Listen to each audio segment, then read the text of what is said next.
देखिए, श्याम सुंदर शर्मा माठ क्षेत्र में एक आतंक का नाम है, एक अपराध का नाम है, एक भ्रष्टाचार का नाम है। अवैध जितने भी काम करने होते हैं उनका नाम है। लोगों के मन में डराकर धमकाकर वोट लेने का नाम है। नमस्कार, डेली डोज के विशेष कार्यक्रम एक मुलाकात में आपका स्वागत है। आज हमारे साथ हैं माठ से क्षेत्र से, मथुरा के माठ क्षेत्र से प्रत्याशी राजेश चौधरी, जो कि बीजेपी से फाइनल हुए हैं। काफ़ी कशमकश के बाद ये सीट डिक्लेयर हुई और यहीं से दूसरे प्रत्याशी जो कि एस के शर्मा टिकट मांग रहे थे, उनकी टिकट काट दी गई और राजेश चौधरी जी को फाइनल नाम तय कर दिया गया। वहीं दूसरी तरफ एस के शर्मा लगातार उनके प्रयास रहे कि किसी भी तरीके से उनको टिकट मिल जाए, लेकिन उनको टिकट नहीं मिल पाई है। राजेश चौधरी बिल्कुल तैयारी अपनी चुनाव की कर चुके हैं और चुनावी मैदान में कूद चुके हैं। ऐसे में हम राजेश चौधरी से बात करेंगे कि क्या कहना है उनका, अब अपने कार्यकर्ताओं के लिए क्या संदेश है और क्या कहना चाहेंगे माठ क्षेत्र की जनता से। राजेश जी, क्या लग रहा है आपको चुनाव में किस तरीके की तैयारियाँ शुरू कर चुके हैं? देखिए, लोकतंत्र भारत की बहुत बड़ी पावर है और भारतीय जनता पार्टी जैसे महान राष्ट्रवादी दल ने मेरे ऊपर विश्वास जताया है और मुझे एक कार्यकर्ता के नाते, भारतीय जनता पार्टी के एक सच्चे सिपाही के नाते ये जिम्मेदारी दी है कि जाकर के आप चुनावी मैदान में माठ में फाइट करो और माठ में भारतीय जनता पार्टी को विजय श्री वरण कराओ। ये मेरे लिए सौभाग्य की बात है। ना तो मेरे पिताजी एमएलए थे, ना एमपी थे, ना कहीं मंत्री रहे। एक बहुत छोटे किसान परिवार से मैं आता हूँ और मेरे लिए गौरव की बात है, ये भारतीय जनता पार्टी में भी संभव था। नहीं तो कांग्रेस और अन्य दलों में आप जाओगे तो नेता के घर से ही नेता पैदा हो रहा है, किसान के घर से नेता पैदा नहीं हो रहा। सब कुछ हमारा जो है दुनिया के सामने है और माठ क्षेत्र की जनता दिवाली मना रही है और 10 मार्च को आप देखेंगे 51% से अधिक मत हासिल करके भारतीय जनता पार्टी विजयी होगी, क्योंकि दिख रहा है आज परिवर्तन चाहती है। माठ क्षेत्र की जनता ऊब चुकी है एक व्यक्ति के वहाँ जितने अत्याचार होते हैं, अन्याय होता है, जिस तरह से उल्टे सीधे वहाँ काम होते हैं, उनसे वो परेशान आ चुके हैं, परिवर्तन चाहते हैं। राजेश जी, क्योंकि मैंने आप शुरू में ही अपने में बात की थी टिकट की, एस के शर्मा जी को कितना आप, क्योंकि एक ही पार्टी के दोनों व्यक्ति हैं और दोनों ने टिकट की दावेदारी की, हालांकि उनके कार्यकर्ताओं के द्वारा घेराव भी किया गया, जला कर, तो कितना समझा पाने में अब तक सक्षम आप समझा पाए हैं या आगे समझा पाने की आपको कितनी आशा लग रही है? देखिए, एस के शर्मा जी की उम्र लगभग मेरे पिताजी की उम्र की बराबर है। उनके बच्चों की उम्र मेरे बराबर हो। मेरे लिए वो सम्माननीय है, आदरणीय है और भारतीय जनता पार्टी के वरिष्ठ नेता हैं वो। मैं तो बहुत छोटा सा आदमी हूँ। एस के शर्मा जी को इतना सम्मान दिया है पार्टी ने।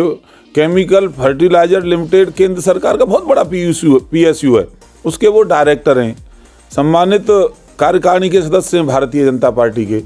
उनके भतीजे अभिषेक गौतम जी DCF के मथुरा जिले के चेयरमैन हैं, उनको चुनाव लड़ने का मौका दिया, तो मेरे लिए भी आदरणीय है, पार्टी के लिए सम्माननीय है, मेरे लिए आदरणीय है। उनके मन में मान लो मेरे प्रति कोई नाराजी हो, संगठन के प्रति कोई नाराजी हो, तो मैं तो जा करके उन्हें मना, वो गया भी था कल, संयोग से वो वहाँ थे या नहीं थे, मिल नहीं पाए, मेरी भेंट नहीं हो पाई, पर मैं गया था। और ये भारतीय जनता पार्टी एक परिवार है और परिवार में 4 बर्तन होते हैं तो खटकते हैं, छोटी मोटी बात होती है, पर मैं उनको जाकर के मनाऊंगा, उनके कार्यकर्ताओं को मनाऊंगा। मेरे व्यवहार से किसी को कष्ट है तो व्यवहार को बदलने की कोशिश करूंगा और निश्चित रूप से हम सब एक होकर के बड़ी चुनौती के लिए काम करेंगे। ये तो एस के शर्मा जी, तो आपका परिवार का मैटर आपने बता दिया।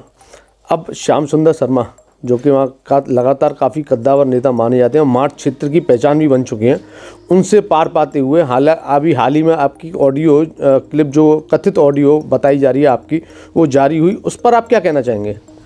देखिए, श्याम सुंदर शर्मा माठ क्षेत्र में एक आतंक का नाम है, एक अपराध का नाम है, एक भ्रष्टाचार का नाम है। अवैध जितने भी काम करने होते हैं उनका नाम है। लोगों के मन में डराकर धमकाकर वोट लेने का नाम है।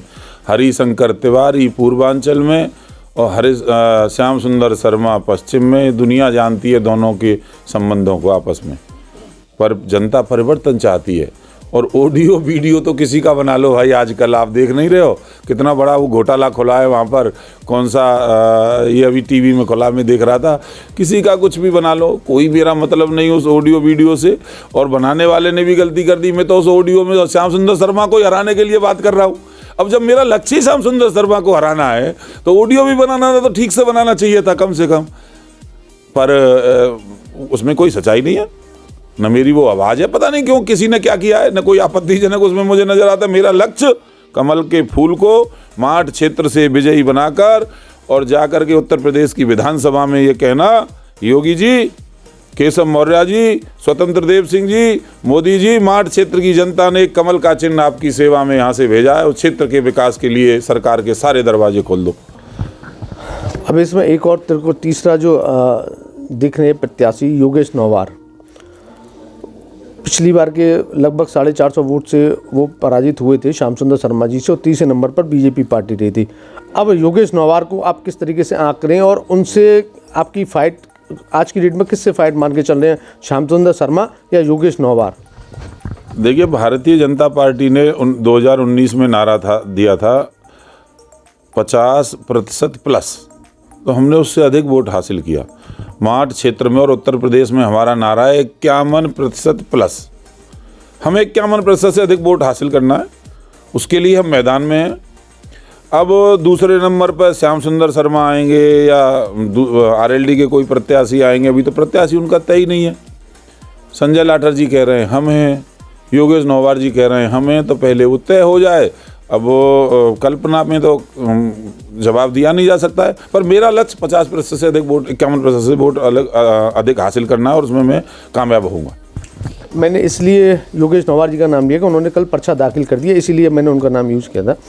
दूसरा, अब जो बातें चल रही हैं और जैसा कि कुछ सूत्रों के द्वारा मालूम पड़ रहा है, एसके शर्मा अगर वहाँ से निर्दलीय प्रत्याशी के रूप में अगर वहाँ से उतरते हैं तो ऐसी स्थिति में क्या आपको लगता है कि कार्यकर्ता के लिए एक चुनौती होगी और ऐसे में आपके लिए एक संकट की घड़ी उत्पन्न हो सकती है? कल्पनाओं का कोई वो नहीं है, न उनकी तरफ से ऐसा कोई इशारा, न मैंने कोई ऐसी बात सुनी, और काल्पनिक सवाल का जवाब देना मैं उचित नहीं समझता। हाँ, अब मैं आ जाता हूँ कि माठ क्षेत्र के विकास को लेकर आपने माठ क्षेत्र में कितना विकास होते हुए देखा है पिछले इतने दशकों में? क्या माठ क्षेत्र को वो न्याय मिल पाया है जो उनको मिल जाना चाहिए था अब तक, या अब आपका एजेंडा क्या रहेगा माठ क्षेत्र के लिए? सबसे पहली प्राथमिकता, सबसे पहला काम आपका क्या होगा? मेरा माठ बदहाल है, बेसहारा है, बर्बाद करके रख दिया है उसको। मैं प्रश्न खड़ा कर रहा हूँ, पूछ रहा हूँ श्याम सुंदर शर्मा जी को, बसपा के माननीय विधायक जी को, कि वो आके ज़रा मुझसे बात तो करें, वहाँ की जनता से बात तो करें। उन्होंने क्या दिया है माठ क्षेत्र को? एक बहुत बढ़िया कहीं मेडिकल कॉलेज नज़र आ रहा हो तो हमको दिखा दें, कोई हॉस्पिटल बन गया हो तो हमको दिखा दें, कहीं कोई पॉलिटेक्निक कॉलेज बन गया हो तो हमको दिखा दें, कहीं कोई हमारी बहनों के लिए कॉलेज बन गया हो तो दिखा दें, कोई सरकारी सुविधा वहाँ हो तो बता दो।